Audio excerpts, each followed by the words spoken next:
And we're back on Sportsnite Niagara. I'm Jeremy White, your host, a men's basketball edition here of Sportsnite Niagara. And as we headed to break, I said we'd be coming back with senior guard Bilal Ben.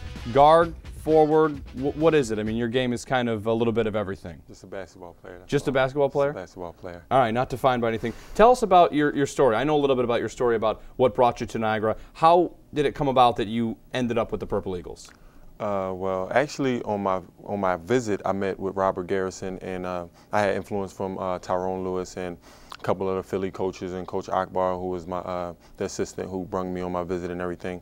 Well, when I met Rob Garrison on my visit, we had a little talk about coming here and playing with Anthony Nelson and Tyrone, and he knew that if we played with four guards, we would be really good, and we can get out and run and have a lot of the advantages over teams. So a lot of it was me talking to Rob Garrison over the phone while I was at Villanova and I was at UConn, and I think it came about like I just called Rob at like 7 o'clock in the morning. I was like, come on, I just want to get it over with. Let's just go there. You know what I mean? We called Coach Mahalik on a three-way, and we told him we were coming. And it was because of playing time that was a big part of it? You just wanted to, I mean, a lot of guys will just want to play, and given the choice. That's all it was. I just wanted the opportunity to play, and I've been given the opportunity here. And how's it gone for you over the course of the year? This year, obviously, a little setback with the surgery you had to have on your knee. But how you feeling now, and how's it been since you made the decision? It's going very well. I'm becoming the basketball player that I wanted to become here. The coaches have all the confidence in me, and they give me the confidence to go out there and just play my game and perform. And everything's just coming along. My basketball career has been outstanding since I've been here so far. And how much easier was it for you in terms of a transition to come from Villanova, to come from a spot where you knew people, you come here and you knew people right away? I mean, it's not like you were in a completely foreign environment.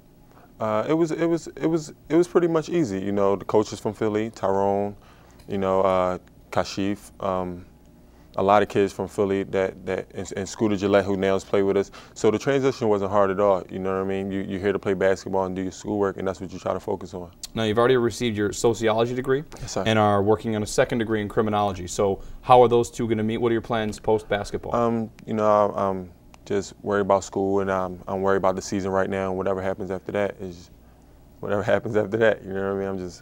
I'm just focused on school and basketball right now. So. And while you're focused on basketball right now, what part of your game do you pride yourself the most on? Because I know obviously you can score, but rebounding is a big thing for you. First team All-MAC last season, #1 in rebounding, a stat that, at least in my opinion, it shows that you're willing to work. I mean, the guys that get rebounds are the guys that are willing to work. Just basically working hard. I pride myself on how hard I play and how long I can play for without trying to get tired and without trying to give up, you know what I mean? So my main focus is to play as hard as I can for as long as I can. And while you were out with that injury, I think we were watching the highlight of Eric Williams, you jumped highest off the bench. It didn't seem like you had a knee problem that day. It seemed like you were okay. No, had ibuprofen before that, but no. I mean, I was just so happy for him because he worked so hard in practice and everything. And when he got his chance, he was ready to play, and he gave all that he could that day, and I was happy for him. Is it ever tough with teammates and competition, because you all want playing time, you're all competing for playing time, and Eric at that point may not have had too much. He gets his one opportunity. Next thing you know, there's another player coming in off the bench, and there's a little bit more of a mix in terms of playing time. And while he does well, it might mean less playing time for somebody else. How do players handle that? Well, one man can't be bigger than the group, so I just feel like that everybody was happy for Eric, and they know when it's their chance, they'll have a chance to step up also. So I think everybody was just so excited for Eric, and nobody really cared who got playing time that day. It was all about team first and getting the win. And we have Tyrone Lewis coming up next. Before we bring him on, what's one thing that Tyrone Lewis would not want us to know about him? Oh, man. You got to be kind of nice because he's here, but one thing.